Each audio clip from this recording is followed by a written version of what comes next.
Thibaut Courtois oo fariin u diray Barcelona ka hor finaalka Copa del Rey. Real Madrid ayaa guul muhiim ah oo aad u adag ka gaartay kooxda Getafe kulan ka tirsan horyaalka Spain. Waxayna kooxda ku guuleysatay inay 3 dhibcood ku hesho inkastoo ay dhawaato soo gaartay intay ciyaartu socotay. Iyadoo kooxda ay ku guuleysatay inay shabaq ilaashato kulankii saddexaad oo xiriir ah horyaalka. Thibaut Courtois iyo asxaabtiisa ayaa isku diyaarinaya inay wajahaan Barcelona finaalka Copa del Rey ee Sabtida.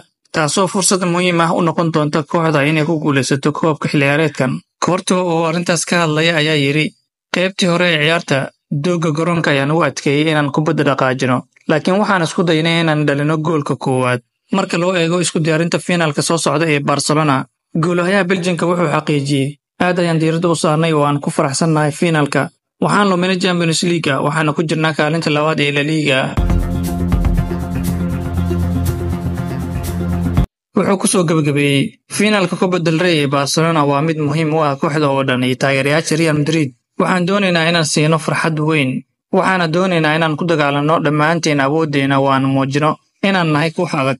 Haddii aad ilaa dhamaadka muuqaalkan la soo gaartay, ha ilaawin inaad like saarto muuqaalka, sidoo kalena aad sii share garayso. Haddii aad nagu cusubtana nagu soo biiro oo ka mid noqo asxaabta nagu xiran. mahadsanid.